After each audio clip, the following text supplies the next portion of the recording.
Quem me livrará da lei do pecado e da morte? Estou condenado. Aí a lei diz: em Cristo você encontra perdão para as suas transgressões e o cumprimento que eu exijo. Então a lei me leva a Cristo. Eu chego a Cristo, Cristo me recebe, me perdoa, porque Ele cumpriu a lei em meu lugar e pagou todas as demandas da lei sobre mim.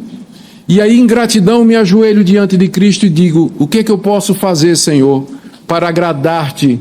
Porque tu me perdoastes e me recebestes completamente. Resposta de Cristo: não terás outros deuses diante de mim, não farás para ti imagem de escultura, não tomarás o nome do Senhor teu Deus em vão, lembra-te do dia de descanso para santificar, honra teu pai e tua mãe, não mentirás, não adulterarás, não matarás, não dirás falso testemunho, não cobiçarás absolutamente nada do teu próximo. A lei me leva a Cristo para ser salvo, Cristo me manda a lei para ser santo. Gente, capítulo 3 da carta de Paulo aos Colossenses, continuando a nossa exposição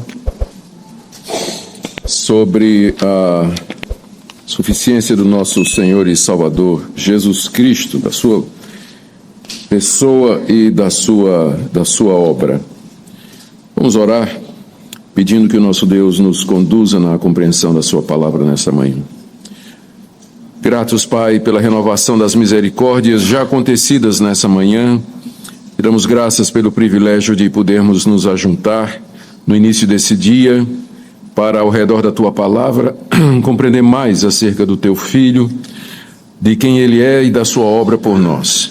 Agora, quando queremos ver as implicações práticas disso para o nosso dia a dia, pedimos que o Senhor encaminhe o nosso entendimento, incline a nossa vontade e nos ajude, ó Deus, a amar o Teu querer, a ponto de mudarmos ou sermos mudados naquilo que impede uma vida santa e reta aqui nesse mundo. Ouve a nossa oração em nome de Jesus. Amém. Capítulo 3, irmãos, então, da carta de Paulo aos Colossenses. Deixa eu lembrar primeiro um pouquinho do que nós já vimos ontem.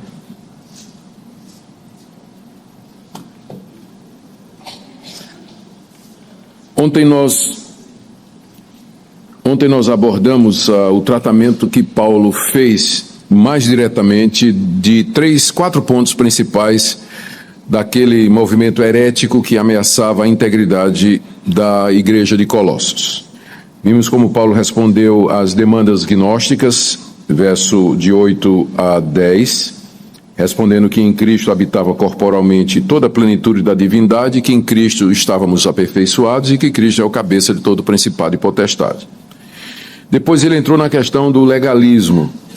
Aqueles mestres eram judaizantes que queriam impor a lei de Moisés sobre os convertidos, especialmente a circuncisão, a dieta e o calendário.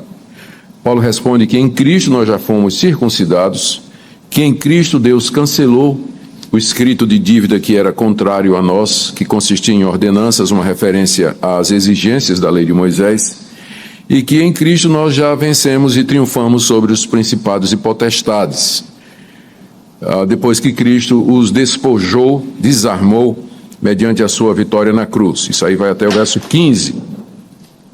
E, portanto, não deveriam deixar os colossenses que ninguém fosse julgá-los, porque eles não guardavam as leis de Moisés referentes à dieta, comida, e também referentes aos tempos e épocas, o calendário religioso. Porque Paulo diz que tudo aquilo era sombra, a sombra de Cristo. Uma vez que o corpo que projetava aquela sombra chegou, nós não precisamos mais da sombra porque temos a realidade. Em seguida, de 18 a 19, ele trata do terceiro componente daquela seita, que era o misticismo, que era baseado em visões e que acabava num culto a anjos. Paulo então diz que ninguém se fizesse árbitro contra eles, pretextando esse tipo de autoridade, porque essa pessoa não estava ligada a Cristo. Nada disso, culto a anjos. O culto a anjos tira a glória de Cristo. Então, não está ligado à pessoa de Cristo e nem foi revelado por Deus. Por último, o quarto componente daquela seita, que era a tendência ascética, Paulo trata do verso 20 até o verso 23, dizendo que o ascetismo não tem poder para nos livrar da sensualidade do coração, mas somente a nossa união com Cristo. O que eu vou ver com vocês hoje é a maneira como Paulo desenvolve todos esses conceitos na prática. Aí no capítulo 3, nós vamos até o final, entrando um versículo no capítulo 4, se Deus permitir. E hoje à noite a gente termina o capítulo 4. Então aqui no capítulo 3, Paulo, em primeiro lugar, estabelece, ele vai desenvolver as implicações de tudo que ele falou até aqui. Isso faz parte da costumeira, faz parte da sua estratégia costumeira. Quando ele escreve cartas, com poucas exceções, geralmente ele tem uma parte doutrinária, que é a parte inicial, e em seguida uma parte mais prática, onde ele desenvolve as consequências da doutrina que ele estabeleceu. Então, de 1 a 2, ele falou da supremacia da pessoa e da obra de Cristo, e do capítulo 3 e 4, quais são as implicações disso para nós que estamos unidos a Cristo pela fé. Então ele começa falando da base da santidade, que é em capítulo 3, de 1 a 4, nós estamos unidos a Cristo na sua morte e ressurreição, e a partir daí ele coloca vários imperativos de que maneira os cristãos deveriam viver. Primeiro, com relação a nós mesmos, temos que mortificar o pecado que está em nós, aí no verso 5 até o verso 11. Depois, com relação aos nossos irmãos, de que maneira viver em relação a eles, do verso 12 até o verso 17. Depois ele fala da vida em família, que vai do verso 18 até o verso 21, e da vida em sociedade, do verso 22 até o capítulo 4, verso 1. Hoje à noite veremos a continuação, como o que devemos fazer com relação a Deus, versos 2, 3 e 4, e depois como viver com relação aos de fora, que são os versos 5 e 6 do capítulo 4.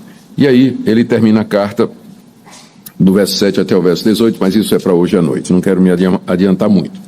Vamos então ver o que é que podemos fazer com o capítulo 3 nessa manhã.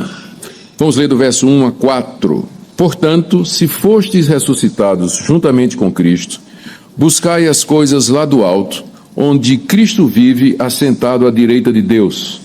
Pensai nas coisas lá do alto, não nas que são aqui da terra, porque morrestes e a vossa vida está oculta juntamente com Cristo em Deus. Quando Cristo, que é a nossa vida, se manifestar, então vós também sereis manifestados com Ele em glória. Paulo aqui coloca dois imperativos. São duas ordens que nós encontramos aqui aos cristãos nesses 4 versículos. O primeiro está no verso 1, quando ele diz, buscai as coisas lá do alto. E o segundo, no verso 2, pensai nas coisas lá do alto e não nas que são aqui da terra. Notem que essa perícope, essa passagem, ela começa com o portanto. O portanto introduz as consequências do que aconteceu antes. Antes ele falou da obra completa de Cristo, quem é Jesus e da nossa união com Ele. Portanto, à luz dessa verdade, vocês têm que, primeiro, buscar as coisas lá do alto e, segundo, pensar nas coisas lá do alto. Se Cristo é aquilo que Paulo disse que Ele é, a imagem do Deus invisível, a exata expressão do seu ser, se nele habita corporalmente toda a plenitude da divindade, se nele estamos aperfeiçoados, somos justificados, se nele a lei foi cancelada com relação a nós, se nele triunfamos dos principados e potestades, o resultado evidente é que Cristo é o centro da nossa vida. Ele é o nosso ponto de referência, para o qual tudo que somos e fazemos converge. Daí então, buscai as coisas lá do alto, onde Cristo vive assentado à direita de Deus. Essa é a primeira consequência de tudo que ele falou até agora.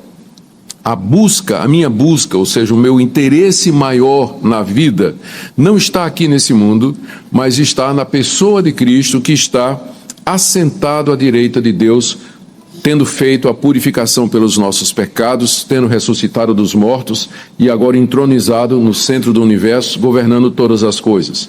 Então, o Cristo exaltado deve ser o objeto da minha busca aqui nesse mundo. Quando ele diz, buscai as coisas do alto, onde Cristo vive assentado às coisas de Deus, ele está repetindo aquilo que Cristo disse no Sermão do Monte, buscai em primeiro lugar o reino de Deus e a sua justiça, e as demais coisas serão acrescentadas.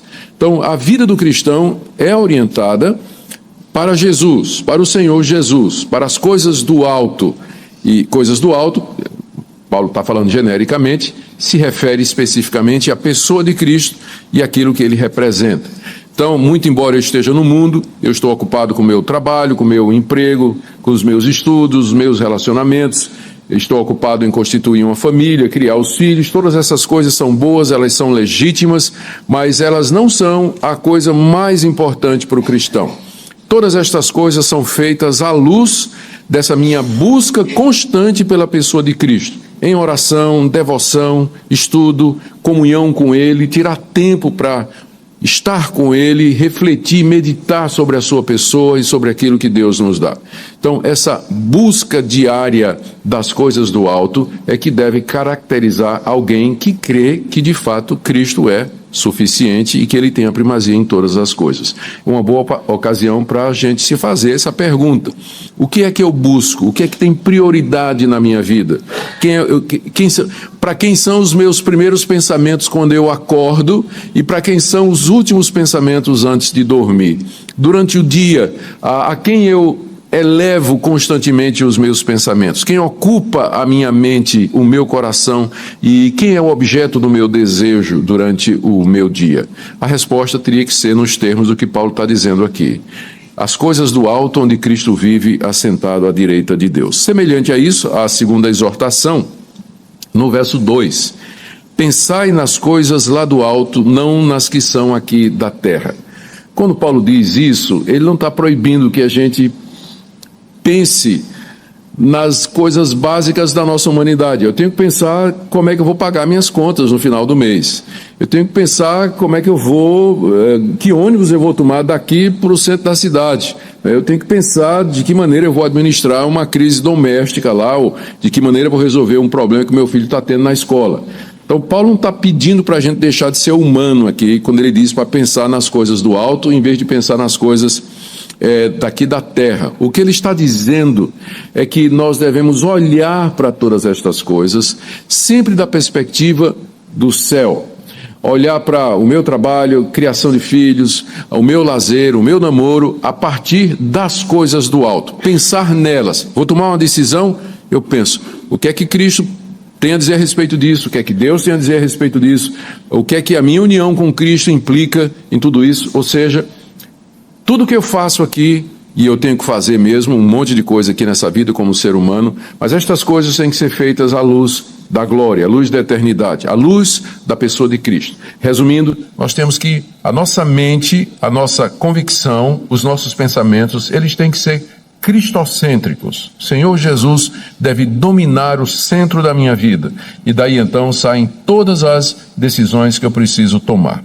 Ele dá 3 razões aqui, do verso de 1 a 4, para que nós tenhamos uma vida inteiramente voltada, pensamentos voltados, emoções voltadas para a pessoa de Jesus. A primeira razão está aí no verso 1. Portanto, se fostes ressuscitados juntamente com Cristo, buscai as coisas do alto.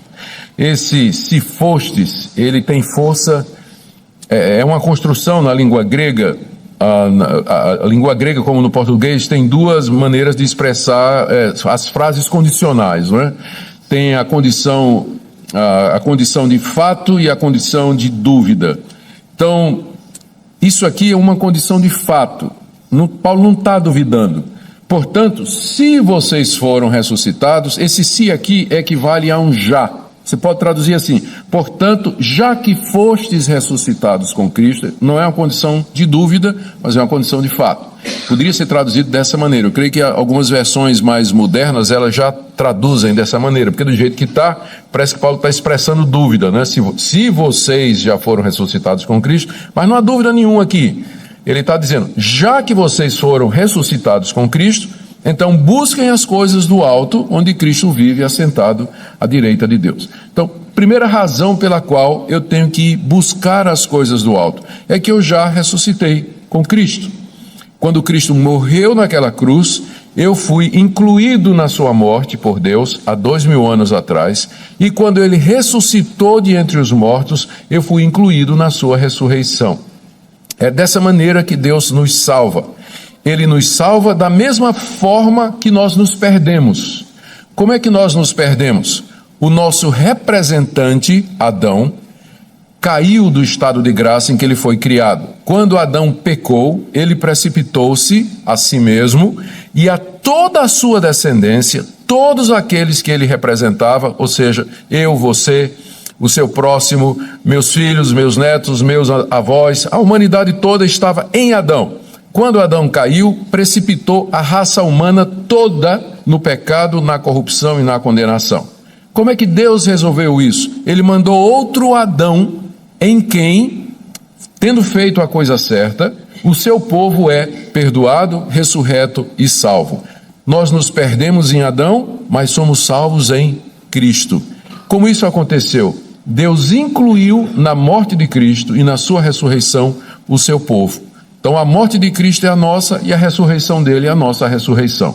Então, com base nesse ato redentor de Deus, é que agora eu posso ser perdoado, posso ser santificado, e é a razão pela qual eu tenho que pensar nas coisas do alto, porque eu já ressuscitei com Jesus Cristo. Já ressuscitei dos mortos com Jesus Cristo. Essa é a minha posição. E não somente ressuscitei, a segunda razão que Paulo apresenta, mas eu também morri. Verso 2. Pensai nas coisas do alto, não nas que são da terra. Por quê? Verso 3. Porque morrestes e a vossa vida está oculta juntamente com Cristo em Deus. Eu não somente ressuscitei em Cristo, por isso eu tenho que buscar as coisas do alto, mas eu também morri com Cristo, por isso eu tenho que pensar nas coisas do alto e não das que são daqui da terra. Quando ele diz que a minha vida está oculta com Cristo em Deus, ele está observando o fato de que para o mundo não existe muita diferença entre nós que estamos unidos a Cristo na sua morte e ressurreição e os ímpios que se perdem. Porque mesmo os ímpios, eles trabalham como nós, eles dirigem como nós, eles criam seus filhos como nós, nós compartilhamos com a humanidade da vida comum. Então, às vezes, olhando de fora, não dá para distinguir quem está em Cristo ou não, porque há não cristãos que são honestos, que têm uma vida reta, isso devido à graça comum que Deus derrama sobre toda a humanidade. Então, essa verdadeira vida que nós temos, ela está, por enquanto, oculta em Cristo. O mundo não reconhece a igreja, ele não vê, não conhece o povo de Deus com certeza ou de maneira destacada. Na verdade, eles têm uma opinião péssima sobre nós, não é? Por conta dos motivos que nós conhecemos, que têm sido dados aí, dos escândalos financeiros e da má fama, das imoralidades e... Enfim, o mundo, na verdade, tem uma péssima opinião de nós. A verdade é que isso que nós somos, mortos com Cristo e ressurretos com Ele, isso está oculto em Cristo da parte de Deus, que é o que diz o verso 3. Mas um dia isso vai mudar, que é o terceiro argumento de Paulo no verso 4. Quando Cristo, que é a nossa vida, se manifestar, ou seja, quando Cristo vier a segunda vez, e aí ele vem em glória, então vós também sereis manifestados com ele em glória. Aí o mundo de fato vai ver quem nós somos, porque nós seremos ressurretos dentre os mortos, transformados, glorificados com o mesmo corpo da ressurreição de Cristo. Olhando agora, nós somos iguaizinhos às outras pessoas do mundo, porque essa vida está oculta em Cristo.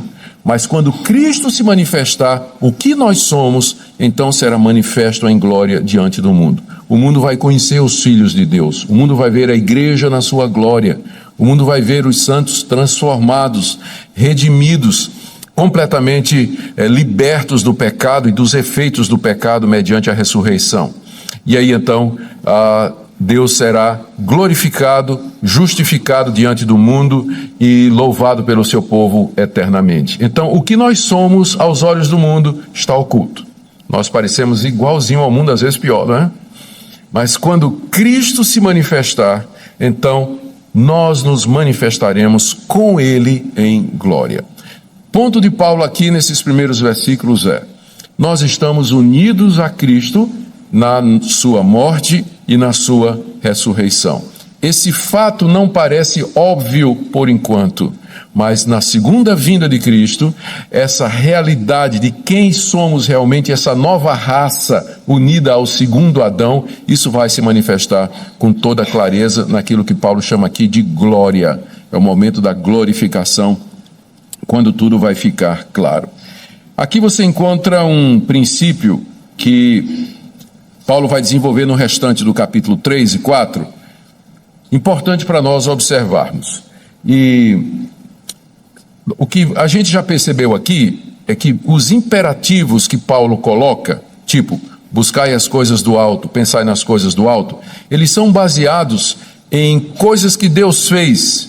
Geralmente o modo verbal na língua grega e também em português, que é usado para descrever um fato, é chamado o indicativo. Então, o modo indicativo do verbo é usado para apontar para uma realidade. O modo imperativo é o modo da ordem. Então, você vai ver que aqui, bem como no restante do Novo Testamento, especialmente em Paulo, os imperativos, eles são baseados nos indicativos. Exemplificando, vocês morreram com Cristo, isso é um indicativo. Portanto, vivam como mortos para o pecado, que é o imperativo. O imperativo se baseia no indicativo. Porque você morreu com Cristo, então viva de maneira digna de Cristo. Então Deus manda que nós sejamos alguma coisa com base em algo que Ele fez por nós. E nesse sentido, o cristianismo é completamente diferente de qualquer outra religião. Nas outras religiões, o imperativo vem primeiro. Ande direito e você se torna filho de Deus. No cristianismo é o contrário. Deus lhe fez seu filho. Ande de maneira digna disso. Cristianismo é a religião da graça. Deus primeiro nos faz alguma coisa, Ele nos recebe, Ele nos adota, Ele nos perdoa, e em seguida Ele diz, você agora vai viver de maneira digna disso. Nas outras religiões, que são todas religiões meritórias, o fiel primeiro tem que fazer alguma coisa, cumprir um ritual, ser moralista, dar esmolas, fazer caridade, e então Deus no final vai dar recompensa para ele. Mas percebamos com clareza a dinâmica do cristianismo aqui. Todos os imperativos, eles estão baseados em algum indicativo. Toda ordem é baseada num fato ou numa dádiva que Deus já realizou por nós. E é isso que faz o cristianismo ser aquilo que ele é. Então vamos ver como Paulo desenvolve isso aí a partir do verso 5 até o final do capítulo 3. Nós vamos ver as ordens para a santidade, primeiro mortificando o pecado em nós, depois com relação à vida, com relação aos outros, a vida na família e na sociedade. Vamos ver se a gente consegue cobrir tudo isso rapidamente.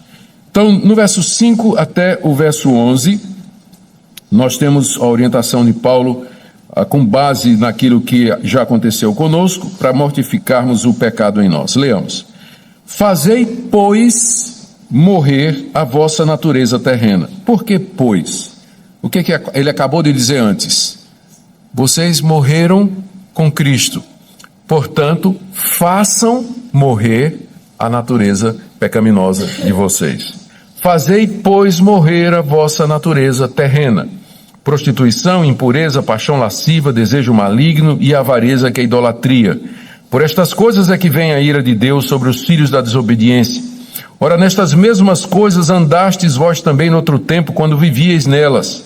Agora, porém, despojai-vos igualmente de tudo isso: ira, indignação, maldade, maledicência, linguagem obscena do vosso falar. Não mintais uns aos outros, uma vez que vos despistes do velho homem com seus feitos, e vos revestistes do novo homem, que se refaz para o pleno conhecimento, segundo a imagem daquele que o criou, no qual não pode haver grego nem judeu, circuncisão nem incircuncisão, bárbaro, cita, escravo, livre, porém Cristo é tudo em todos. Vocês percebem essa dinâmica aqui. Vários imperativos, mas todos eles ancorados naquilo que já Deus fez por nós. O primeiro imperativo dessa seção está aí no verso 5.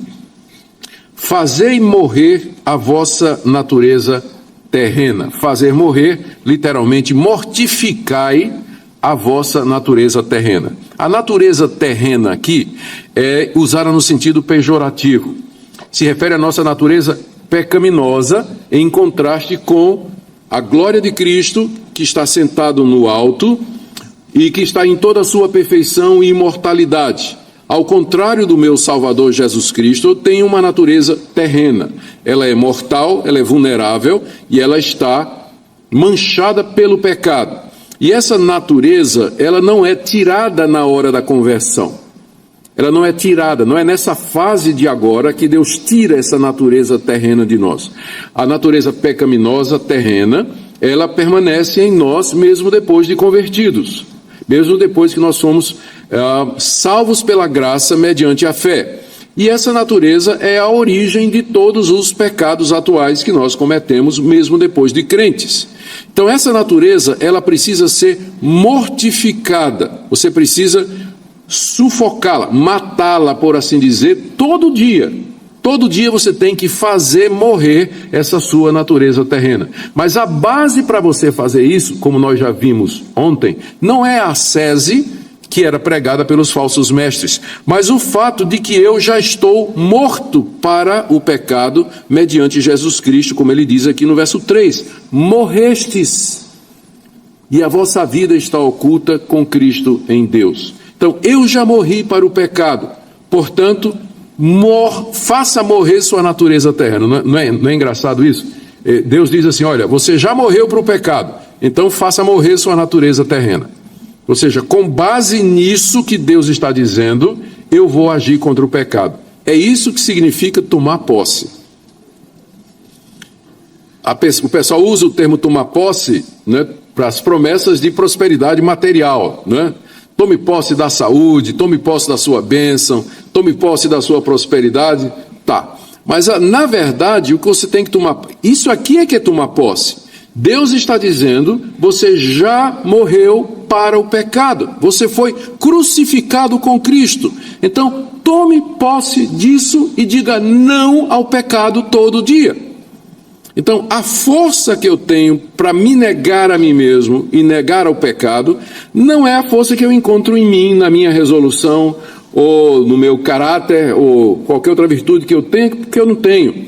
Mas a força para dizer não ao pecado vem dessa declaração de Deus, de que eu estou morto para o pecado, mediante a fé em Cristo Jesus. Tem uma história a respeito de Agostinho, que eu sempre gosto de contar, que era interessante. Agostinho é um pai da igreja que se converteu já com uma certa idade, uns 40 anos, e ele tinha vivido uma vida extremamente dissoluta.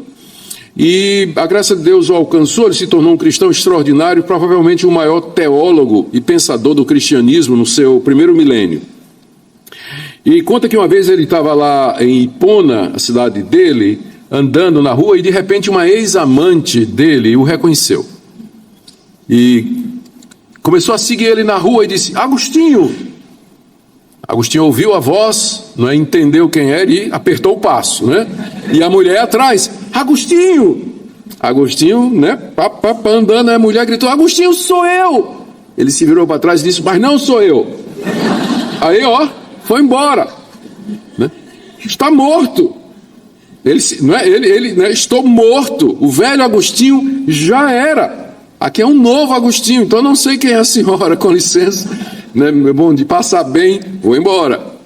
É um exemplo simples, né, do que seria você tomar posse disso. Você morreu com Cristo para o pecado. Então faça isso valer no dia a dia. Viva como quem está morto para o pecado e não vivo para o pecado.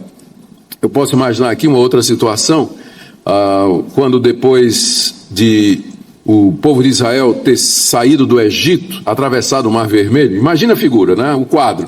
O Mar Vermelho se abriu, os israelitas atravessaram, Faraó do outro lado com seus exércitos, não puderam acompanhar, quem tentou morreu afogado. Os israelitas agora de um lado, agora completamente livres, depois de 430 anos de escravidão, um povo novo, uma nova realidade, atravessaram o Mar Vermelho, e do lado de cá o antigo patrão, Faraó, representando todos aqueles séculos de escravidão. Imagine agora o Faraó gritando: voltem! Vocês são meus escravos, vocês nasceram debaixo do meu império, do meu poder, são escravos a vida toda, voltem para me servir. Agora imagine um israelita lá do outro lado, ouvindo a voz do antigo patrão, ele se lança no mar, atravessa o mar a nado, chega do outro lado, se ajoelha diante de Faraó e presta obediência a Faraó. Parece ridículo, não é? Mas é exatamente isso que você faz toda vez que você peca. Porque Deus já disse: você já atravessou o Mar Vermelho, eu já libertei você, o pecado não é mais o seu senhor, você já morreu para o antigo patrão, você não tem que obedecer, você é livre em Cristo. Portanto, faça morrer a velha natureza, porque você já morreu com Cristo. Ele enumera aqui 5 coisas, 5 atos que são pertinentes da natureza pecaminosa. Primeiro, prostituição. Segundo, impureza. Terceiro, paixão lasciva. Quarto, desejo maligno. E o quinto, que é a avareza, nomeado por Paulo como sendo idolatria. Os 3 primeiros pecados aqui, essas 3 primeiras expressões da natureza pecaminosa, são na área da sexualidade. Prostituição, a impureza é a palavra porneia, a palavra mais ampla na língua grega para todo tipo de impureza, e paixão lasciva, ou seja, desejos impróprios com relação a outra pessoa. Isso aqui definiria bem a vida antiga, era o que eles eram antes de terem morrido com Cristo para o pecado. Eles viviam em prostituição, em impureza sexual e em desejos pecaminosos com relação a outras pessoas. Mas isso aqui já foi crucificado com Cristo. Isso então tem que ser mortificado diariamente. Faça morrer esse desejo de se prostituir, esse desejo de ver imoralidade, de ver pornografia, esses desejos que você tem por uma pessoa que não pode ser a sua pessoa, não pode. Então, isso você tem que sufocar, isso você tem que matar. E é claro, você só pode fazer isso tomando posse do que Deus já disse, porque você já morreu para isso. Você já morreu para isso. Ele ainda fala de desejo maligno, que é uma expressão muito geral, todo tipo de desejo mal, má intenção, o desejo de fazer o que não presta pelo motivo errado, e a avareza, que é amor ao dinheiro, e que é o único pecado na Bíblia que é equiparado à idolatria. É o único pecado na Bíblia equiparado à idolatria, porque, de fato, o rival de Deus é o dinheiro, como Jesus disse. Você não pode servir a Deus e as riquezas. Então, as riquezas representam um Deus, um ídolo, que o homem ou vai servi-lo ou vai servi-lo a Deus. Por isso que a avareza, que é amor ao dinheiro, é chamado na Bíblia de idolatria. É o único pecado que tem esse nome, né, que é equiparado ao pecado de idolatria, é a avareza. Então estas coisas fazem parte da nossa natureza pecaminosa e elas têm que ser mortificadas com base na minha união na morte com o Senhor Jesus Cristo. E Paulo dá mais 2 razões para a gente mortificar essas coisas. Primeira, no verso 6, por estas coisas é que vem a ira de Deus sobre os filhos da desobediência. É por estas coisas que Deus vai derramar a sua ira no dia do juízo contra esses desobedientes. Vocês não são mais filhos da desobediência. Vocês eram filhos da desobediência. O que é que significa filhos da desobediência? Vocês eram filhos daquele primeiro casal desobediente. E vocês eram tão desobedientes como Adão e Eva. Mas agora vocês morreram com Cristo e ressuscitaram com um novo Adão. Vocês não são mais filhos da desobediência, vocês são filhos de Deus. Os filhos da desobediência, eles vão receber a ira de Deus por praticarem coisas como essa: prostituição, imoralidade, desejo lascivo, desejos maus, paixão lasciva, aliás, e a avareza. É por essas coisas que Deus vai castigar essas pessoas, aqui e no futuro, no dia do juízo. Então, não pratique estas coisas, porque é por elas que Deus vai castigar os ímpios. Segunda razão para você não praticar essas coisas, mortificar, está no verso 7. Ora, nessas mesmas coisas andastes vós também noutro tempo, quando vivieis nelas. Estas coisas faziam parte do passado dos colossenses, que eram pagãos, que não conheciam a Deus e viviam todo esse estilo de vida. Então isso era o que vocês faziam antes, mas agora vocês estão unidos a Cristo, vocês foram salvos pelo Senhor Jesus, morreram com Ele, portanto, a vida de vocês tem que ser diferente. Vocês percebem como Paulo desenvolve, em termos práticos, tudo o que ele disse na primeira parte da carta. O Senhor Jesus, Ele é da parte de Deus, a minha redenção, a minha salvação, nele estão escondidos todos os tesouros da sabedoria e da ciência, nele eu sou perdoado, sou adotado, nele eu já venci o mundo, venci o pecado, venci os principados e potestades. Mas o que é que isso representa na prática? Representa na prática uma vida de mortificação da vida pagã, dos desejos malignos, da vida de imoralidade, da devassidão que caracteriza um mundo sem Deus. Então é assim que nós devemos andar. O segundo imperativo está agora no verso 8. Primeiro foi, faça morrer a sua natureza pecaminosa, e ele deu duas razões para isso. Agora vem um segundo imperativo que está no verso 8. Agora, porém, ou seja, em contraste com a vida que vocês levavam antes, despojai-vos igualmente de tudo isso: ira, indignação, maldade, maledicência, linguagem obscena do vosso falar. Ele está dizendo basicamente a mesma coisa. Primeiro ele disse, faça morrer a natureza terrena. E agora ele diz, se despoje de tudo isso. Despojar significa tirar roupa, né? Tirar roupa, é nesse sentido. Dispa-se dessas coisas. Essas coisas são como trapos imundos e sujos sobre você. Você tem que tirar esses trapos de imundícia, de sujeira da sua vida. E ele enumera mais cinco coisas que caracterizam esses trapos imundos.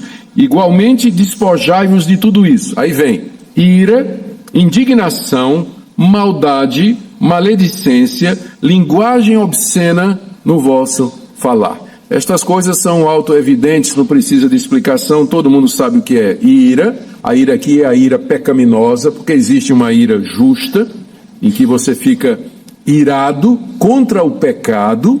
Tanto é que Paulo em Efésios faz a distinção entre irai-vos e não pequeis. Quer dizer que é possível você irar-se sem pecar. É o que a gente chama de uma ira santa, justa, quando você vê o mal sendo praticado, o ímpio sendo poupado, o justo sendo apenado. Então aquilo traz uma ira justa, porque nós queremos que a justiça seja feita, nós queremos que a verdade prevaleça. Então, o que Paulo está proibindo aqui é a ira humana, que geralmente é resultado, é a raiva, né, que geralmente é resultado de frustração, de descontentamento nosso, ou de divergência com relação a determinadas coisas que acabam provocando um sentimento de ódio contra o próximo.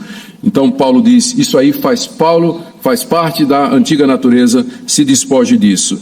Indignação é uma forma de ira, não é? Que é um pouco mais polida, né? É a ira politicamente correta. Você está com raiva? Não, eu só estou indignado.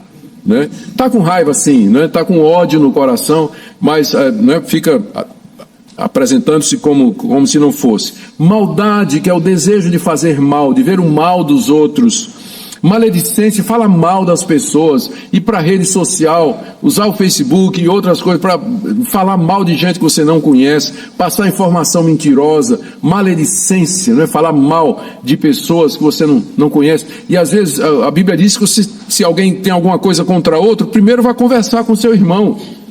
Se você está com raiva de alguém, se acha que alguém lhe ofendeu, vá primeiro conversar com aquela pessoa. Depois leve mais 2 pessoas, se a primeira conversa não resolveu, antes de você colocar lá no Facebook, estou ofendida, né? E aí o pessoal começa a perguntar, mas por que, não sei o quê? Começa, não, porque é uma irmã e tal. Não é isso que a gente usa hoje o Facebook exatamente para quebrar aquela ordem de Jesus de procurar as pessoas que nos ofendem antes de trazer tudo a público. Linguagem obscena. Linguagem obscena é palavrão.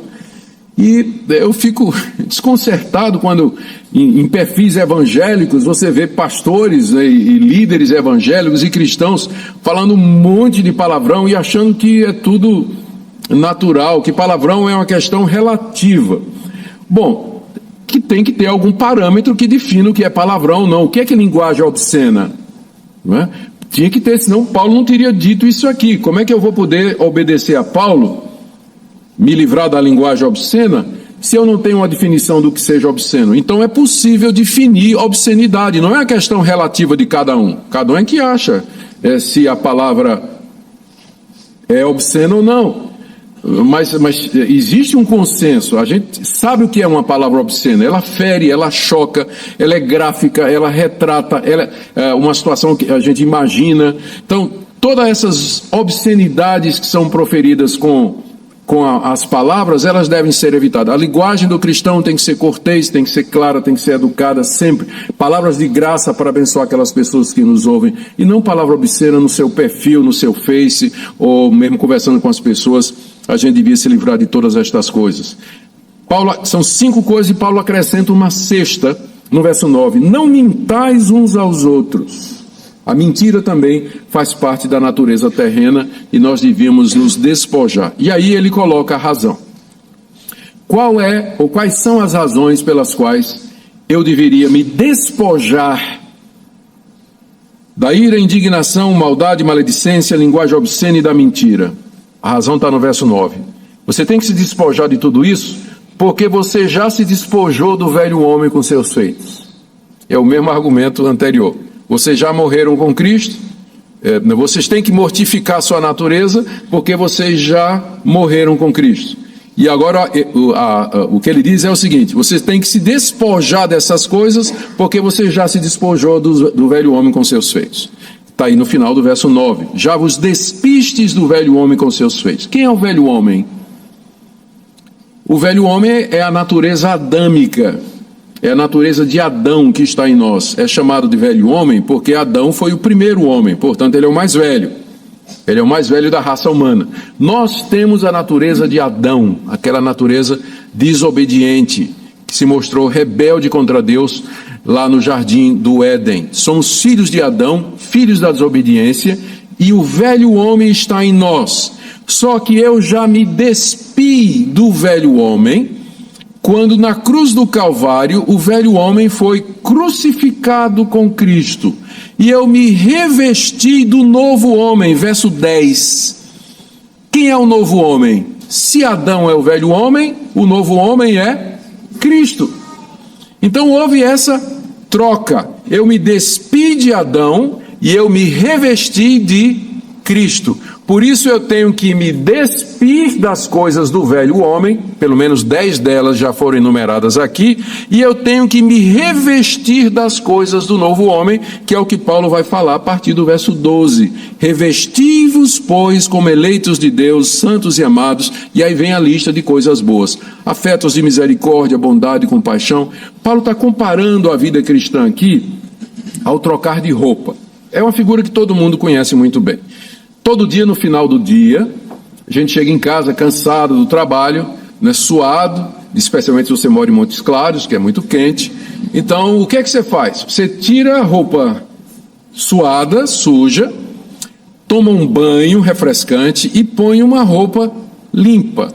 Não é isso que todo mundo faz, com exceção dos adolescentes? É absolutamente o padrão a ser seguido todo dia. Né? Todo dia a gente faz isso. Então, esse processo diário de despojar-se, de tirar a roupa suada, refrescar-se e colocar a roupa limpa, é a figura, é a analogia que Paulo usa aqui para definir a dinâmica da vida cristã.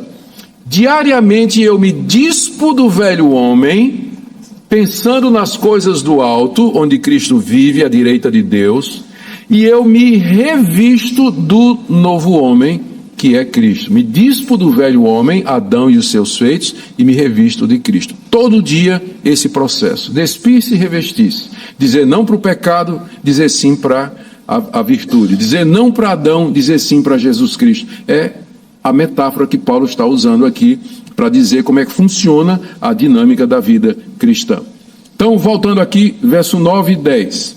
Não mintam uns aos outros, porque vocês já se despiram do velho homem e dos seus feitos em Cristo Jesus, e já se revestiram do novo homem, essa nova natureza em Cristo, que se refaz para o pleno conhecimento segundo a imagem daquele que o criou. Essa nova natureza que nós temos, que é o revestimento de Cristo, Cristo em nós, ela cresce, ela se renova, ela aprende, ela se aproxima cada vez mais da perfeição que nós temos em Cristo Jesus. E ele termina aí no verso 11 dizendo, no qual, em Cristo, né? Cristo que nos criou, no qual não pode haver grego nem judeu, circuncisão nem incircuncisão, bárbaro, cita, escravo, livre, porém Cristo é tudo em todos. O que Paulo está dizendo aqui é que não há exceção para essa regra, que as categorias que dividiam o mundo daquela época, elas são todas unificadas nesse ponto aqui. Nós todos somos pecadores e todos nós somos salvos, redimidos e santificados da mesma maneira. Portanto, não pode haver grego nem judeu. O grego é o nome que se dava ao habitante do Império Romano e que vivia debaixo da cultura helenista, greco-romana. O judeu não precisa de definição. Circuncisão e incircuncisão é a mesma divisão, só que do ponto de vista religioso. O judeu é o circunciso e o não-judeu é o incircunciso. O bárbaro eram povos que moravam no Império Romano, mas que não eram considerados romanos. É até uma palavrinha, uma palavra, como é que a gente chama aquelas palavras que são formadas a partir de som? Por exemplo, exatamente, por exemplo, a palavra clicar. Vem do barulhinho que o mouse faz. Clique, clique. A gente criou o verbo clicar, não é?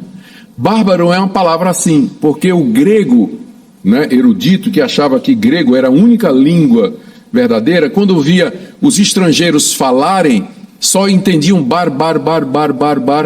Por isso deram o nome para eles de bárbaros, porque eles não falavam em grego. Então, bárbaro era alguém que não era da cultura grega, alguém que morava no Império Romano, mas era um selvagem, por assim dizer. O cita era um morador mais à região norte de Roma, ele não fazia parte do Império Romano. Então, eram estrangeiros completamente, além de selvagens, eram completamente estrangeiros. Paulo diz que também não há distinção. Escravo e livre era outra distinção que havia naquela época. Havia muitos escravos e havia pessoas livres. E tinha também os escravos e livres. Só para lembrar, essa carta, um dos portadores dessa carta para Colossos é exatamente um ex-escravo chamado Onésimo. A gente vai ver isso hoje à noite. É um ex-escravo chamado Onésimo que vai ser um dos portadores dessa carta para o seu patrão Filemão. Então, em Cristo, todas aquelas distinções raciais, culturais e religiosas que havia, elas se dissipam, porque Deus só tem um plano, um propósito, um caminho, uma nova raça, que une pessoas de todas essas categorias, formando um novo homem que é a igreja. Pessoas que já morreram para o pecado, se despiram do velho homem, já se revestiram de Cristo, com ele ressuscitaram e, portanto, vivem aqui nesse mundo uma vida de mortificação da natureza pecaminosa. Esse é, então, o efeito da nossa união com Cristo, aquele que Paulo já descreveu nos capítulos 1 e 2 como sendo a plenitude de Deus. Continuando, então, do verso 12 ao 17, nós temos agora o terceiro imperativo, onde Paulo manda agora que a gente se revista dessas coisas que vêm de Deus. Revesti-vos, pois, estou aqui no verso 12, revesti-vos, pois, como eleitos de Deus, santos e amados, de ternos afetos de misericórdia, de bondade, de humildade, de mansidão, de longanimidade, suportai-vos uns aos outros, perdoai-vos mutuamente, caso alguém tenha motivo de queixa contra outrem, assim como o Senhor vos perdoou, assim também perdoai vós. Acima de tudo isso, porém, esteja o amor, que é o vínculo da perfeição. Seja a paz Seja a paz de Cristo o árbitro em vosso coração, a qual também fostes chamados em um só corpo, e sede agradecidos, habite ricamente em vós a palavra de Cristo, instruí-vos e aconselhai-vos mutuamente em toda a sabedoria, louvando a Deus com salmos e hinos e cânticos espirituais, com gratidão em vosso coração.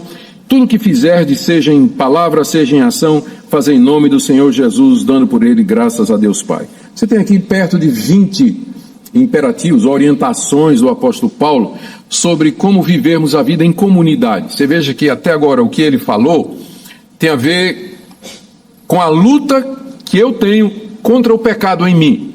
Então até agora era eu e eu. Agora do verso 12 até 17, eu e os outros. Como é que eu me comporto em sociedade, em comunhão, na igreja? Como é que eu me relaciono com os irmãos? O que mostra que Paulo pressupunha que todo cristão estaria igrejado. Não é? Está pressupondo que o cristão é igrejado. Ele está numa comunidade. Senão, por que essas orientações aqui de como o cristão deve se relacionar com outros cristãos? Se é possível ser cristão sem estar igrejado, essas orientações elas não fazem sentido, elas são opcionais, mas não parece ser isso.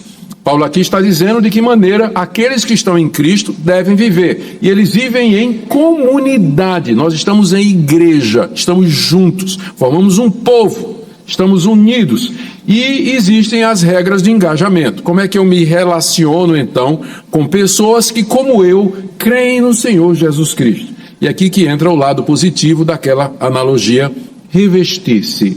Revestir-se. Paulo manda que a gente se revista de umas 20 coisas aqui, não é? Eu não vou entrar em detalhes em todas elas, mas elas em bloco, quando a gente lê tudo, tem um quadro, elas fazem uma impressão bem positiva em nós. Se revistam como eleitos de Deus. Paulo não tinha problema nenhum em usar o termo eleito, né? Hoje é que a gente fica meio desconfiado em usar o termo eleito, mas Paulo não tinha dificuldade nenhuma. Os crentes são eleitos de Deus mesmo, não porque Deus previu que eles haveriam de crer, não é porque o tempo todo você vê aqui, a salvação é atribuída a Deus. Eu fui incluído na morte de Cristo e na ressurreição de Cristo quando eu nem era nascido ainda. Então não tem nada a ver com o meu mérito, ou minha escolha, ou minha decisão. A eleição é baseada no ato soberano de Deus, feito antes da fundação do mundo, pela sua graça e pela sua misericórdia. Ele escolheu um povo de entre a humanidade caída para ser o seu novo povo, a sua nova raça. De entre os filhos da desobediência, ele tirou aqueles que haveriam de ser o povo da desobediência, que será manifesto quando Cristo vier em glória.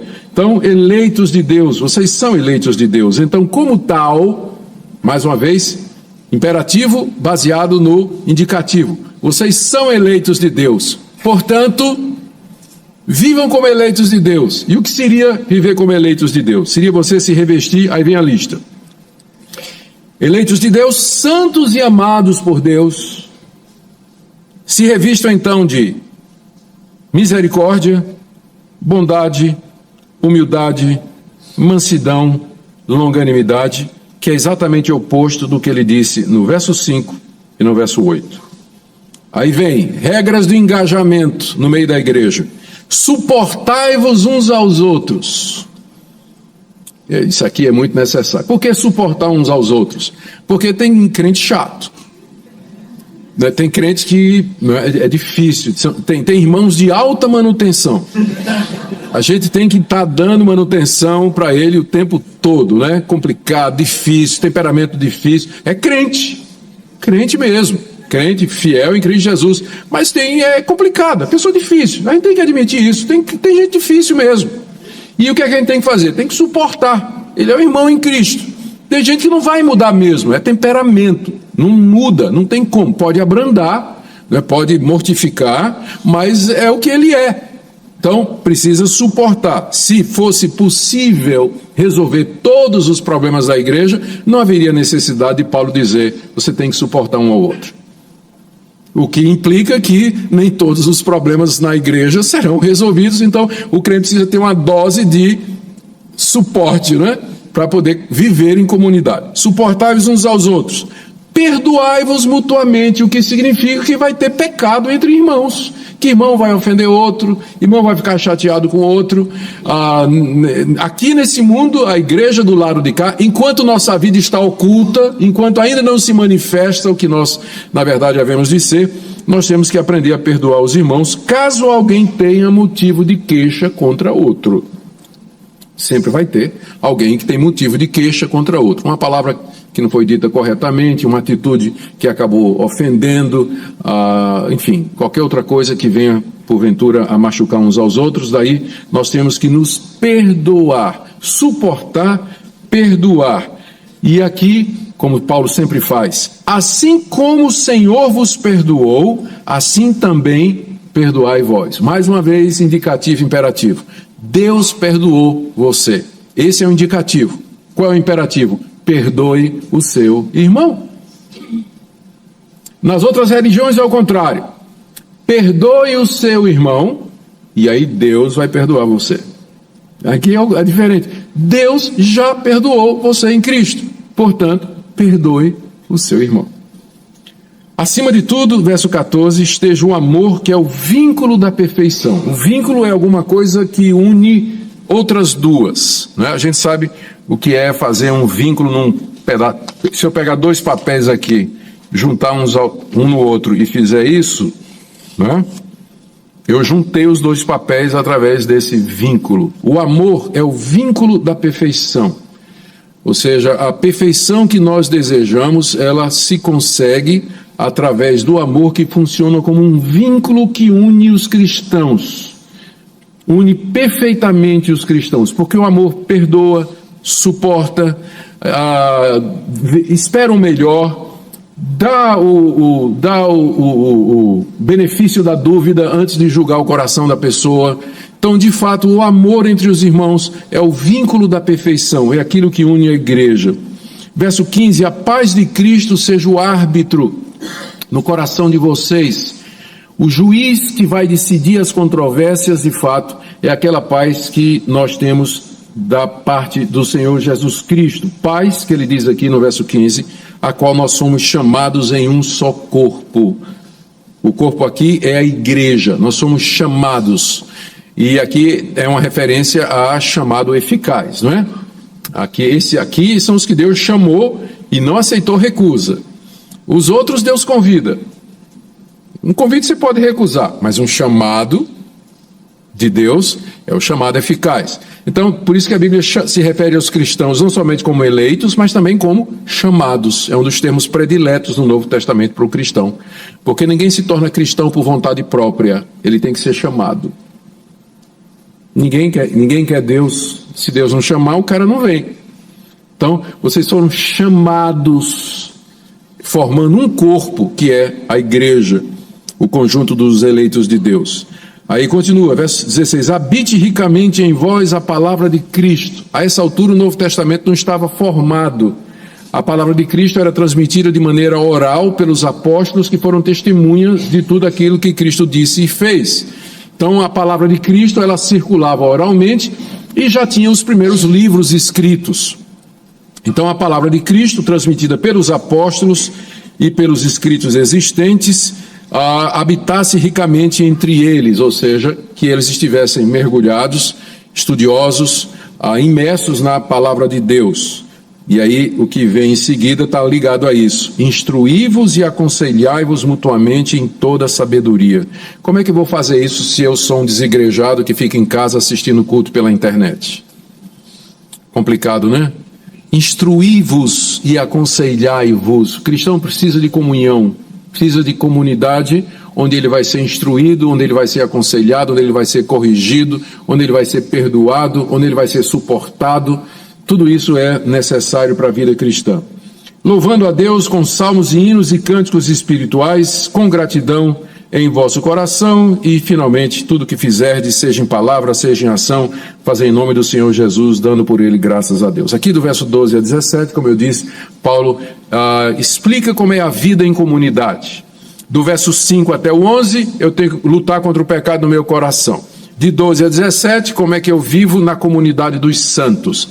Amor sendo o vínculo da perfeição, o centro de todas as coisas. E aí ele estende agora a nossa união com Cristo para a vida de família. Verso 18, esposas, sede submissas ao próprio marido, como convém ao Senhor.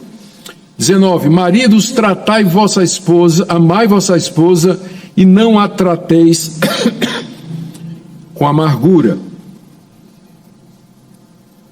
Filhos, em tudo obedecei a vossos pais, pois fazê-lo é grato diante do Senhor. E pais, não irriteis os vossos filhos, para que não fiquem desanimados.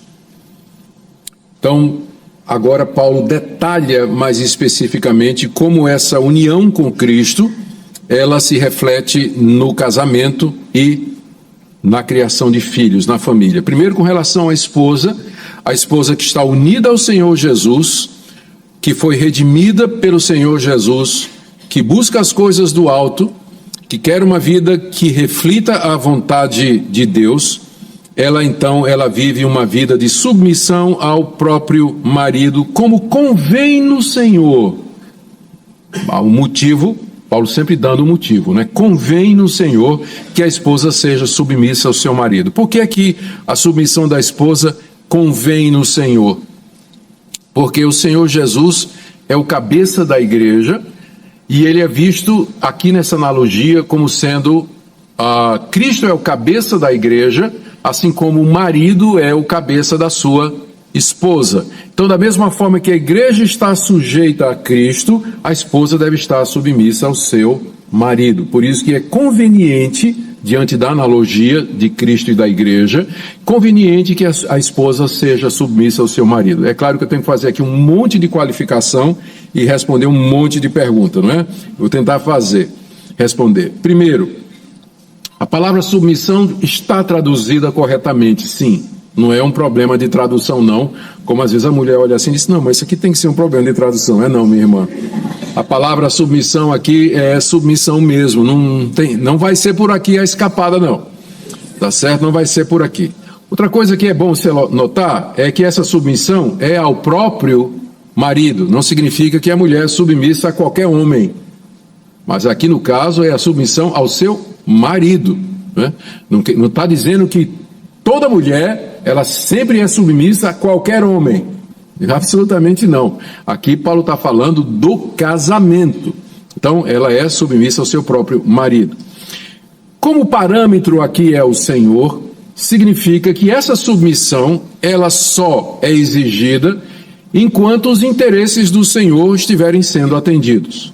Se o marido exigir da sua esposa alguma coisa que não convém ao Senhor, então a mulher está desobrigada a obedecer ao seu marido, porque a lealdade da mulher é, em primeiro lugar, Cristo. A consciência da mulher cristã está submissa a Jesus Cristo. Se o marido quer conduzi-la por um caminho que é contrário a Cristo, biblicamente falando, ela está liberada para obedecer antes a Deus do que aos homens. Antes a Deus do que aos homens. Por isso que é bom que você case com alguém que seja crente, minha irmã. Apesar de ter uns crentes cabra safado, né? Os maridos tem mesmo. Mas as chances são menores de que você vai ter conflitos entre a sua consciência e o seu dever de submissão a Jesus Cristo. Então, e lembrando que essa ordem do verso 18 é compensada pela do verso 19. Maridos, amai vossa esposa e não a trateis com amargura. O papel do marido é amar a esposa como Cristo amou a igreja.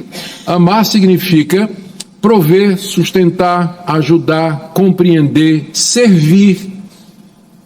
E se o marido faz isso, vai facilitar muito a tarefa da esposa de ser submissa. E se a esposa é submissa, vai facilitar muito o papel do marido em amá-la. Então, quando os dois cumprem o seu papel, o casamento anda redondinho e ninguém sai magoado. Porque é fácil a gente se submeter a quem nos ama e é mais fácil ainda amar quem se nos submete. E uma vez que isso é feito, cada um cumpre a sua parte, tudo está resolvido.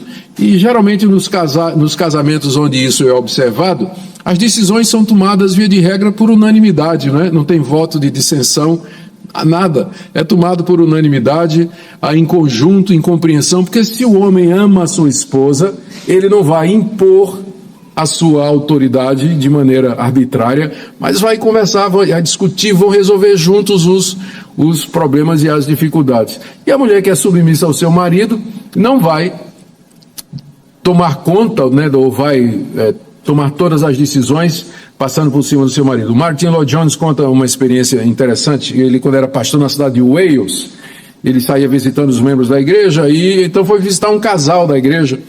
E logo que ele entrou na casa, ele percebeu a diferença dos dois. Ela era uma mulher inteligente, vibrante, energética, animada, comprometida. Ele morto nas calças, apagado, apático, sem liderança nenhuma, né? Ela brilhava com a intensidade do sol e ele lá apagado como um buraco negro. A coisa era... Aí eles entraram e ela já serviu tudo, conversou e tal, e ele percebia que de vez em quando, o tempo todo, né, ela dava um jeito de que a palavra final fosse do marido. Não é, querido? Não foi isso que você falou, tal. E ela, não é, sempre valorizando o marido e, né, dando um apo para o marido ficar na frente e tudo mais, né? Aí no final, na saída, eles se cumprimentaram na porta e o Martin Lloyd-Jones chegou. A senhora me permite uma pergunta? Quem é realmente o cabeça dessa casa aqui? Ela disse, é o meu marido. Aí Lloyd-Jones perguntou, e quem é que decidiu isso? Ela disse, eu.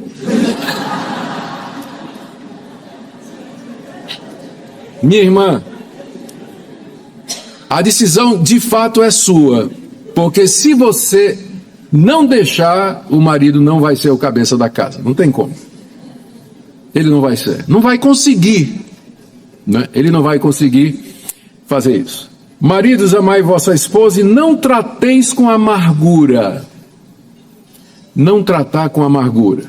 Amargura de um marido descontente, magoado, chateado. Não, é tratar a esposa sem amargura. Filhos, verso 20, em tudo obedecer a vossos pais, pois fazê-lo é grato diante do Senhor. Está aqui a orientação para os filhos. E no verso 21, pais, não irritei a vossos filhos, para que não fiquem desanimados. Todos vocês sabem que pais aqui não significa pai e mãe, né? Pai e mãe, não. Pai aqui é os homens que são pais. A dificuldade é que em português, se eu quiser dizer pai e mãe, eu tenho que dizer o quê? Pais. E se eu quiser me referir a dois homens que são pais, eu digo o quê? Mas em inglês é diferente. Se eu quiser dizer pai e mãe, eu digo o quê? Parents. Se eu quiser dizer dois homens que são pais, fathers. Em grego também existe essa distinção. Se eu quiser dizer pai e mãe em grego, gonés. Se eu quiser dizer dois homens que são pais, pateres. Então imagina qual é a palavra que está aqui. Pateres. Não está falando de pai e mãe, está falando dos homens. Ou seja, de quem é a responsabilidade de cuidar dos meninos e criar os meninos? Né? As mulheres estão felizes agora em ouvir isso aí, porque o marido costuma deixar para a mulher toda essa parte de educar, não é? E cuidar dos filhos, mas a responsabilidade, biblicamente falando, é do pai. Pais, não irrite o seu filho para que não fique desanimado. Irritar com ordens injustas, ausência de casa, abandono da paternidade, incoerência no falar, incoerência no agir e uma série de outras coisas que desanimam o filho a seguir no evangelho. É nesse sentido. Que desanimam o filho de seguir na fé porque eles têm o péssimo exemplo do pai. A responsabilidade aqui é colocada sobre o pai. É claro que a mulher, como auxiliadora idônea, ela participa totalmente e se envolve completamente na criação dos filhos, mas a responsabilidade é primeira, Deus vai cobrar do pai, né? O desânimo do filho com relação ao evangelho. Agora, na sociedade, e aqui nós terminamos, verso 22 até capítulo 4, verso 1, servos, obedecem em tudo ao vosso Senhor segundo a carne, não servindo apenas sob vigilância, visando tão somente agradar homens, mas em singeleza de coração, temendo ao Senhor.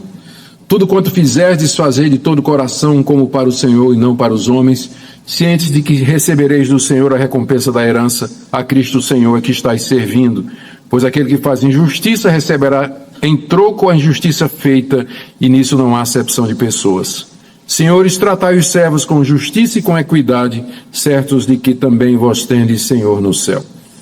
A razão pela qual Paulo empregou o verso 22 até 25 para falar sobre os deveres dos servos é porque os escravos, porque essa é a tradução correta, deveria ter sido traduzido como escravo, Escravidão era um sistema aceito no mundo bíblico. Não que a Bíblia aprovava, né? A Bíblia regulamentava uma situação que já existia para tornar a escravidão mais suportável. Mas as sementes da libertação e da demolição desse sistema já estão presentes em todo o Novo Testamento. Mas a realidade é que havia muitos escravos no Império Romano. Os escravos vinham de várias origens: prisioneiros de guerra, gente que já nasceu escravo, os pais eram escravos, ele já nasceu na escravidão, ou gente que se vendia como escravo para pagar uma dívida. Por isso que você encontrava escravos naquela época, que eram, às vezes, pessoas extremamente cultas e preparadas, e que eram usados até como tutores dos filhos do patrão. Mas tinham se vendido como escravo porque eles tinham problemas financeiros, não tinham como viver. E naquela época era melhor você viver como escravo, pelo menos você tinha comida, você tinha casa, você tinha a proteção do seu patrão, do que você viver na rua, onde você poderia correr o risco de morte, não ter o que comer e tudo mais. Então, a quantidade de escravos no Império Romano era muito grande. E a quantidade de escravos que se converteram ao cristianismo foi muito grande também. Tinha muitos cristãos que eram escravos. E a pergunta sempre era: como é que um cristão que é escravo, ele deve viver? Especialmente se ele tem um patrão que não é crente, que não é cristão. Como é que fica?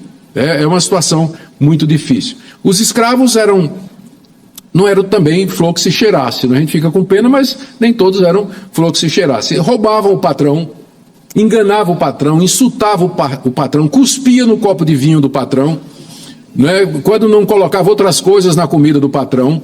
Então os escravos, eles se vingavam dos maus tratos do jeito que eles podiam. Então tinha muita vingança, tinha muito ódio na relação escravo-patrão naquela época. Então as orientações que Paulo dá aqui, você vê que ele gasta um tempo para fazer isso, é para dizer para os escravos que se tornaram cristãos que a atitude deles agora é outra. Note que o cristianismo, ele não abole necessariamente as convenções a princípio. Quem era escravo e se converteu, continuou sendo escravo. Quem era casado e se converteu, continuou sendo casado. Então o cristianismo, a princípio, ele não vem para fazer uma revolução na ordem estabelecida, mas ele vem para mudar os corações e a atitude das pessoas, porque às vezes é isso que precisa. Às vezes a gente pensa que uma revolução vai mudar a situação do Brasil, mas se for os mesmos políticos, os mesmos ladrões e os mesmos corruptos, só muda o sistema, no fim vai ser a mesma coisa. Então o que precisa é uma mudança de coração, precisa uma mudança de vida, e nesse sentido a igreja é a única instituição que pode promover isso.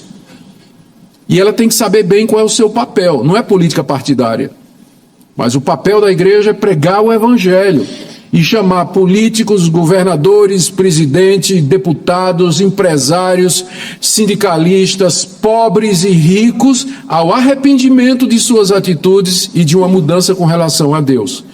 É isso que Paulo está fazendo aqui. Ele não está dizendo para os senhores aqui: liberem todos os seus escravos agora que você é crente. Não, eles tratam os seus escravos de maneira justa, de maneira correta, de maneira bondosa. E aos escravos ele não diz assim: fuja desse sistema imoral. Diz: não, seja o melhor escravo possível.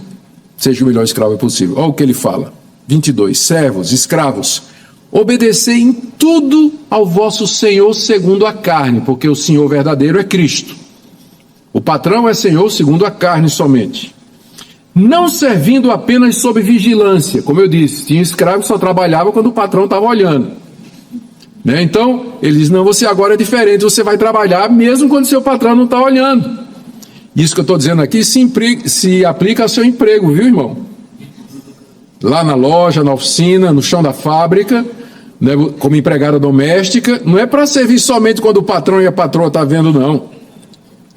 Visando tão somente agradar a homens, mas em singeleza de coração, temendo ao Senhor. O escravo deveria ver o trabalho dele como um culto a Deus, como um serviço que ele prestava a Deus, Continuando, verso 23. Tudo quanto fizerdes como escravo, fazei de todo o coração, como para o Senhor e não para os homens.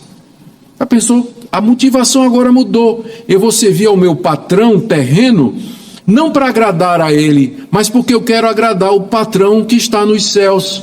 E aí, trabalho vira vocação. E foi esse princípio que a reforma protestante trouxe, que causou uma revolução no mundo, que é chamado sacerdócio universal de todos os crentes. Todo crente é um sacerdote, todo crente é vocacionado. Acabou essa distinção entre trabalho secular e trabalho religioso que havia na Idade Média. Quando pensava, o que é um trabalho espiritual? Ser pastor, ser pregador, ser padre, ser bispo, e todos os outros trabalhos eram considerados seculares. Aqui Paulo acaba com essa distinção. Ao servir como escravo, aquele cristão estava fazendo aquilo a Deus, fazia parte da vocação dele, e essa valorização do trabalho fez com que nascesse do movimento reformado um sistema financeiro que valorizava o trabalho bem mais do que ela era valorizado naquela época. A mudança que esse pensamento trouxe na Europa foi muito grande. Os trabalhadores se sentiram valorizados, aprenderam a servir, e que a vocação deles era tão santa quanto a vocação do pastor reformado, que estava pregando no púlpito todo domingo. E isso trouxe uma mudança na economia e nos costumes da Europa, aonde o movimento reformado chegou, a partir desse princípio aqui, de que você, na vocação em que você está, você pode servir a Deus. Isso eu creio tão importante no dia de hoje, porque quando tem muitos jovens que chegam e dizem assim, eu quero servir a Deus de todo o coração, eu quero dar minha vida para Deus, eu vou ser pastor. Eu digo, não, meu irmão, pelo amor de Deus, não precisa ser pastor não, seja o melhor médico de Montes Claros, vai ser o melhor advogado da cidade. Aqui já é complicado, né? Vai ser o melhor advogado da cidade, vai ser o melhor motorista de Uber da cidade, que sua barraquinha na feira seja a barraquinha mais bonita, mais limpa e mais justa no preço, que tenha a melhor comida. Você está servindo a Deus exatamente como o pastor está servindo. Você não precisa ser pastor para servir a Deus, não. Se os jovens vissem a sua vocação com o mesmo zelo, em que eles olham assim e pensam, olha, que coisa espiritual, está ali o pastor dedicado somente a Deus. Você pode fazer a mesma coisa na sua vocação, onde Deus lhe chamou. E que diferença isso faria no nosso país, não é? Que diferença faria no nosso país? Ciente, verso 24, de que vocês receberão do Senhor a recompensa da herança, porque a Cristo o Senhor é que estáis servindo. Não é o seu patrão que você está servindo, escravo, mas você está servindo a Cristo, o Senhor, através daquele patrão que está ali. Pois aquele que faz injustiça, receberá em troco a injustiça feita, e nisso não há acepção de pessoas. Se você está sendo tratado injustamente no seu trabalho, Deus está vendo isso, e Ele vai dar o pago aos injustos, e Deus não faz distinção nisso, tipo assim, Deus só castiga os escravos, Ele castiga os patrões também. E não há distinção diante de Deus, Ele dará a cada um segundo as suas obras. E finalmente, no verso 1, senhores, aqueles senhores de escravos que se converteram, estavam na igreja, tratai os servos com justiça e equidade. Tratar com justiça. Havia muita injustiça, é claro, né? Porque o patrão ele tinha direito de vida e morte sobre os escravos. Então eles marcavam a ferro os escravos fujões, açoitavam com penas terríveis, faziam com que eles trabalhassem de maneira desumana, davam condições de sobrevivência mínima. Não, aquele cristão que tinha escravos sob sua responsabilidade devia tratá-los com justiça e com equidade. Equidade aqui, igualdade, com misericórdia, certos de que vós tendes também um Senhor no céu. Você que é dono de escravo, você também é escravo. Você tem um patrão, e esse patrão está nos céus, que é o Senhor Jesus Cristo, e um dia você vai prestar contas de tudo isso. Gente, aqui você vê, então, como as implicações práticas daquilo que Paulo escreveu nos capítulos 1 e 2. E eu quero tirar aqui algumas lições para nós. Primeira delas, cristianismo não é somente a doutrina correta. Não é só a doutrina correta. Começa com a doutrina correta, capítulos 1 e 2. A pessoa de Cristo e a sua supremacia. A sua obra, a sua pessoa maravilhosa. Mas tudo isso desemboca na prática. Afeta meu casamento, a criação dos meus filhos, afeta o meu emprego, o relacionamento com os meus irmãos e minha vida particular na minha luta contra o pecado. O cristianismo, ele é abrangente. O cristianismo tem pretensões sobre todas as áreas da vida. Cristo deseja dominar todas as áreas da sua vida. Ser cristão não é somente, já viram aqui, não é somente vir domingo na igreja para cantar, ouvir uma pregação, dar o seu dízimo, cantar no coral e ir embora. Mas o cristianismo tem demandas sobre cada aspecto da sua existência. Individual, relacionamento com os outros, no seu casamento, criação dos seus filhos, em sociedade, como empregado, como patrão. É isso que o cristianismo é e é isso que ele demanda de nós. Não há, nas palavras de Abraham Kuyper, não há 1 centímetro quadrado da existência sobre o qual Cristo não possa dizer, é meu. Ele é Senhor de tudo, de todos, da sua vida, do seu dinheiro, do seu relacionamento, de seus filhos, do seu casamento, do seu trabalho, lá na sua universidade, do seu momento de lazer, como você usa seu celular. Ele é Senhor de todas as coisas.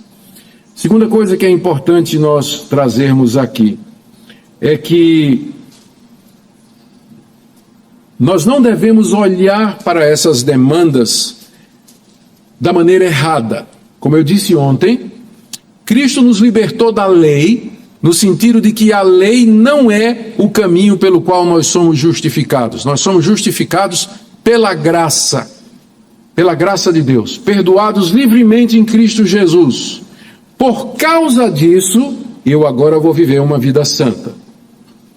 Então, o crente, ele vive uma vida santa, não para ser salvo, mas porque ele foi salvo. A lei agora é a regra de gratidão e não de salvação. Eu creio que é Lutero que tem uma frase que ajuda a gente muito nisso.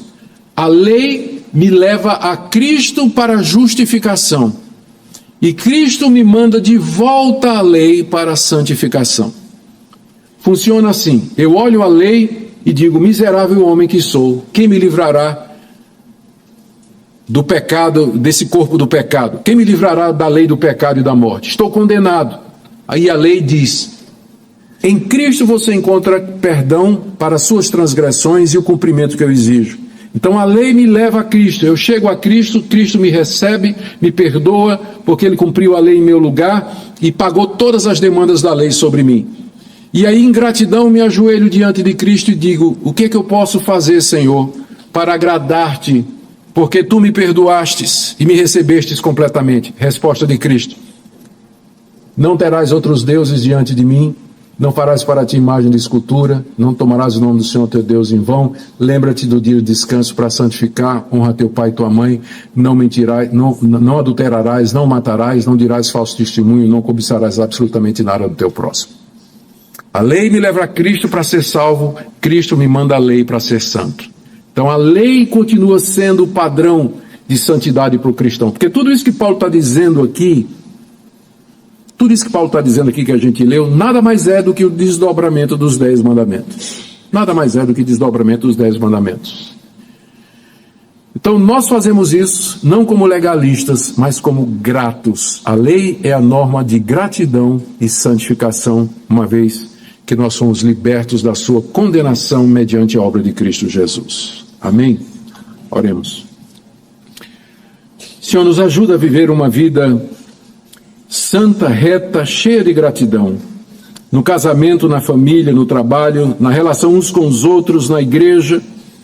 De que nós possamos mortificar o velho homem que está em nós, tomando posse da Tua palavra, que já morremos para o pecado e já ressuscitamos com Cristo para uma nova vida. Abençoa aqueles Teus filhos e filhas nessa manhã que lutam por viver uma vida santa. Que essa mensagem possa ajudá-los a compreender. Em nome de Jesus. Amém. Obrigado, irmãos.